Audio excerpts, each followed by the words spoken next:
I woke up at ungodly hours before my kids woke up to create content. I would create content on the weekends when my friends were going out. I would create content when my kids were sleeping, like any pocket of time. But here's the thing, it didn't feel like work. Anytime I got my laptop out to work on content for the Creative Bodega, it would light me up like it was no one's business. Welcome to the Creative Bodega, a podcast about content marketing, Instagram growth, and personal branding for female service-based solopreneurs who want to grow their business without letting it take over their lives. I'm your host, Em Connors, and each week I'll share actionable tips, expert advice, and unfiltered truths to help you create engaging content, connect authentically with your audience, and turn followers into loyal customers, all without the burnout. If you're ready to simplify your content creation, navigate the ever-changing trends, and build a business that works for you while staying sane in this crazy season of life, then you're in the right place. Hello, this is Emily from the Creative Bodega, and this is my very first podcast, and it's probably going to be my worst. And that is perfectly okay. I have dragged my feet on starting a podcast probably for about a year.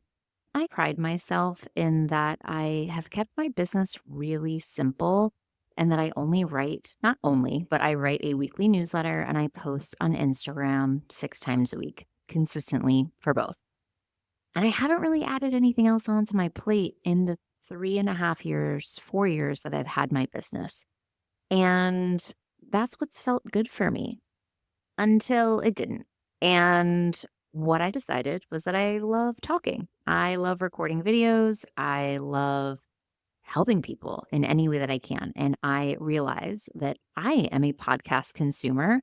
I'm a busy mom. I have a career and I try to walk every day. And when I walk, I typically listen to podcasts. It is hard for me to sit down and watch something on video for more than 5 minutes. I'm not going to lie. So I thought if I struggle with that, then my audience probably does too. So why not try and start a podcast? So we're going to see how this goes. I don't think I'm going to commit to anything yet. We're going to just ride this out and see what happens. And because I know you're juggling a lot and dropping what you're doing to take notes isn't always convenient, I've already taken all the notes so you don't have to. You can find links to all the resources and recommendations in this episode over in the show notes. This week's show notes can be found at thecreativebodega.com/blog/1. To get started, I just want to give you a little recap of who I am and how I got here. And by here, I mean that I am the main earner for my family. My husband left his very comfortable financial job about 1.5 years ago, and I became the main earner. And that has not been how's the word? It's been anxiety provoking. I'm not going to lie. It's not a position I'm super comfortable with, but we're getting there. It's a work in progress. And I'll explain a little bit more about that and why it's been hard for me a little later on. But I owned a gym with my husband. That's how this all got started. And how I ended up building a 6-figure business is by posting social media content for our gym. So we had a CrossFit gym. And one of our business mentors took note of how I was showing up on Instagram for our gym and really liked what they saw and asked if I could turn around and mentor other gym owners and nutrition coaches at the time on how to show up on Instagram in a way that really connects and converts their audience. So it was a bit of a dream come true for me because I am creative. I went to school for fashion design. I worked in public relations. I worked in fashion production. I worked in interior design. I definitely have that creative side of me that felt pretty stifled for a while until I started creating content for our gym. So I discovered Canva, which was a free website somebody told me about back in 2016 and fell in love immediately. But I really didn't know what to post about at first. I hated laying in bed at 9 o'clock at night after getting my then 3-month-old and 17-month-old down for the night. And I'd lay there and just hate everything about posting on social media.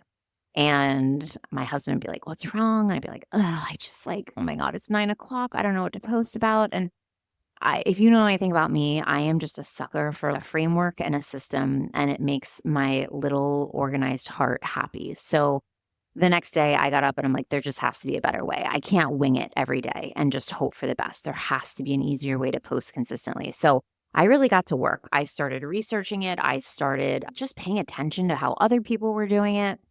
And I nailed down a posting schedule. And that's how my process and framework was born. Making sure my posts were varied, making sure I was getting on video, making sure I had a nice mix of photos and graphics, and just really making sure I was serving people and really helping. And it got us clients, I'm not going to lie, and it worked. So, mentoring people, that was the first time I ever did anything like that. And it was like teaching. And I absolutely fell in love with it. And I fell in love with the people that I was mentoring. And it was a really wonderful experience for me until my kids were in preschool and COVID hit and I was trading time for money. So I was getting paid per call. And so if I wasn't taking calls, I was not making money. And we still had our gym, and my husband was running the gym side, and I was slowly backing out of it and focusing more on mentoring because at the time, I'm not going to lie, we weren't making really any money in our business. And my mentoring job was making more than our gym.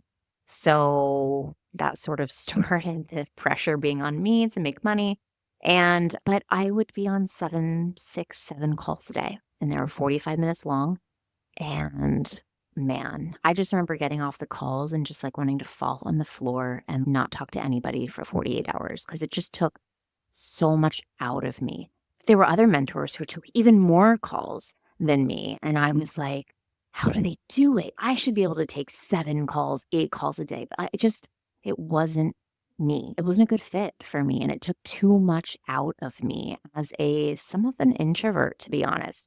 I was listening to a Jenna Kutcher podcast because I started, really getting into marketing then when we had our gym, and she had Amy Porterfield on, and Amy Porterfield hit me where it hurts with her message of stop trading time for money, make money in your sleep by building an online course. And I was like, I want to do that. So I bought the course for more money than we had. I had to talk my husband into it.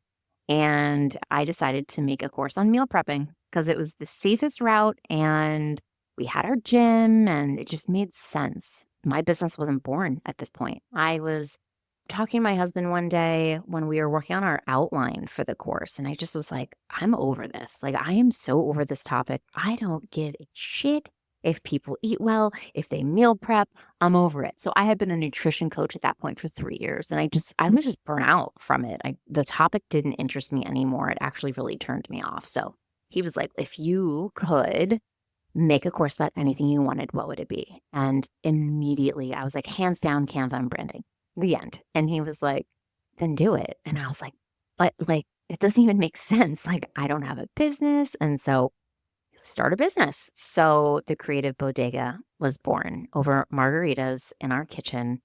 And just so anybody, if you don't know what a bodega is, I lived in New York City for 10 years, and the corner, almost every corner, there's a bodega. It's Spanish for grocery store.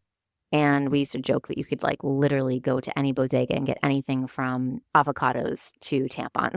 And so my husband came up with the name. He was like, the Creative Bodega. It's like a one-stop shop for anything you need for content creation, basically.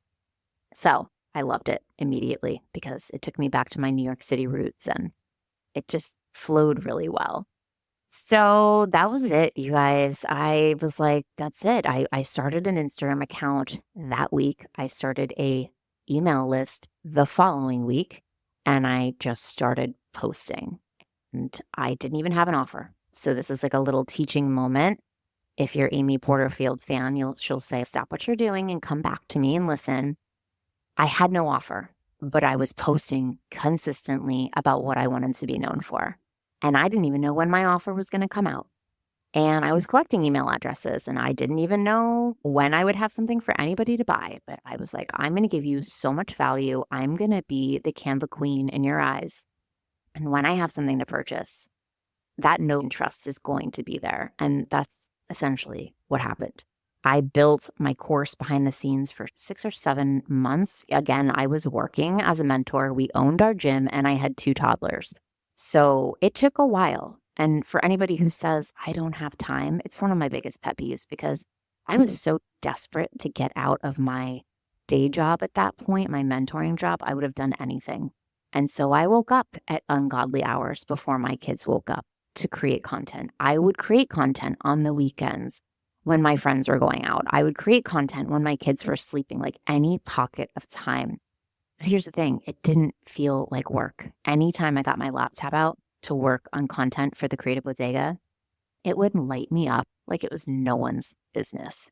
And that's how you know it's right. So I ended up launching my first course called the Canva Crash Course to Branding Your Business 6 months later. And I made about $12,000 in 5 days and was just like, holy shit, like this might work.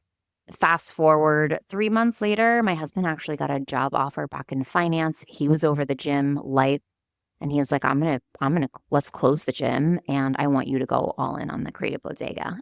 It's like, are you sure? And he's, I believe in you. And you've carried our family for a few years now. And now it's my turn. I get goosebumps thinking about it. And I just was like, oh my God, let's do this. So quit my job and went all in on the Creative Bodega. And I'll tell you more about what came next or how I decided what move to make next in my business. But the main takeaways I want you to hear right now is that I started everything with no offer.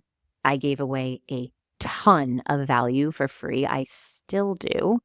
And I trusted my gut about what direction to go, what to offer first. And I didn't really waver from that.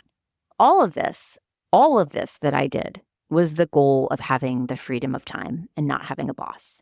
Every job I have ever had since I graduated from college, and I started working the week after I graduated from college and I never stopped.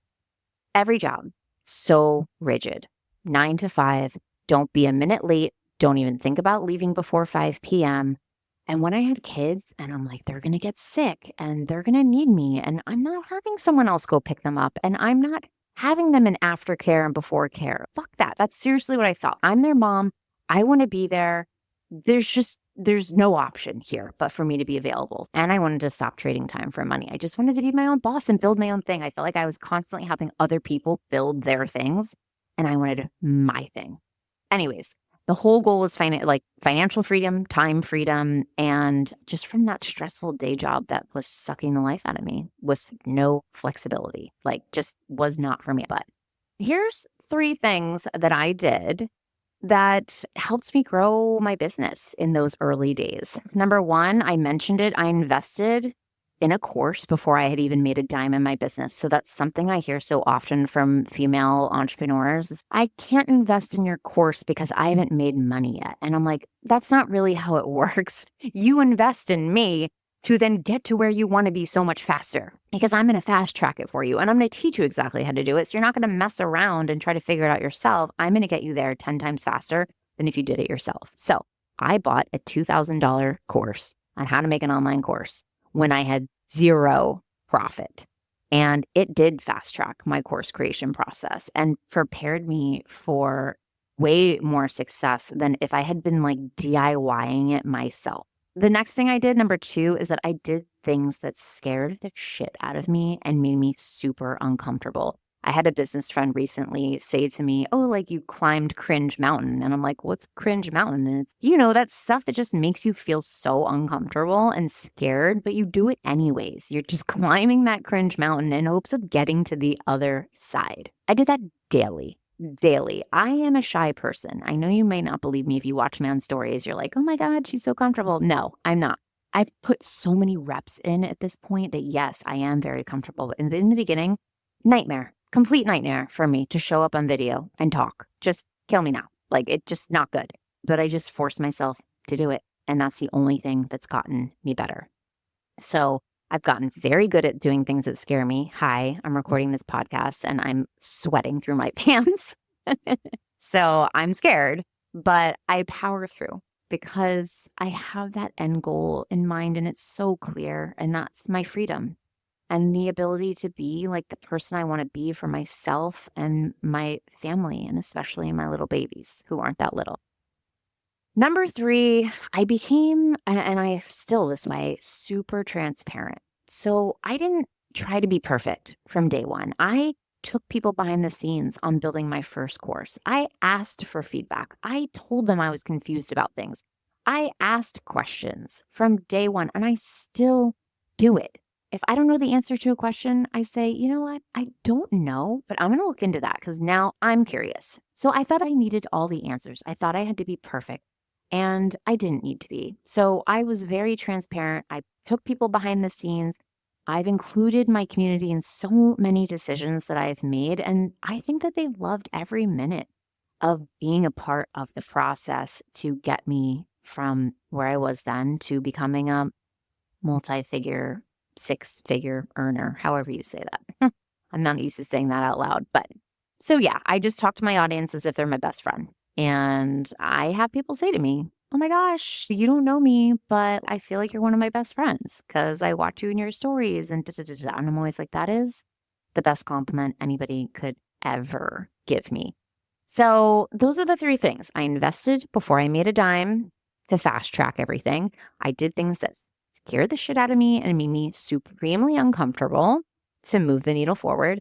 And I always was super transparent with my audience and took them behind the scenes and made it clear that I don't pretend to know everything. And that made me very appealing to people because it's authentic. I don't know about you, but when I see people like super polished and perfect on Instagram, I'm like, that's just not relatable. I decided to be nothing but myself when I show up online. And I think you should do the same because that's honestly what's going to make you stand out from your competition. That's your special sauce. And you should never push that down or be anything but exactly who you are. So I just always ask myself, like, how would I act in front of my best friend? And that's how I act because that's who my most comfortable version of me. So I hope that this gives you a little push that you need to believe in yourself and to keep working towards your goals and dreams. And yeah, do things scared like I'm doing right now. My heart is racing. Let's see how long I've been talking for 17 minutes. Okay, I'm going to edit this and see if I can get it down. But you know what? That went pretty fast. My biggest fear was like, how am I going to talk to myself for more than 15 minutes? But here we are. All right, you guys, thank you so much for listening to this. Let me know what you think. Let me know what I can help you with. And of course, if you are at all interested, please check out my website, thecreativebodega.com. Find me on Instagram at the.creative.bodega.com. Like, subscribe, whatever you're supposed to do to these podcasts. And I'll talk to you on the next episode. Thanks so much for hanging out with me on the Creative Bodega podcast. If you love this episode, please be sure to share it with a fellow solopreneur who could use a little content creation inspiration. And hey, don't forget to check out the show notes for any resources I mentioned on the episode to help you create content that feels easy and actually gets you results. If you want even more Canva and content tips, head over to my website, thecreativebodega.com, or find me on Instagram under the same name. Until next time, keep creating, keep showing up, and most importantly, try and have a little fun with your content. I'll see you on the next episode.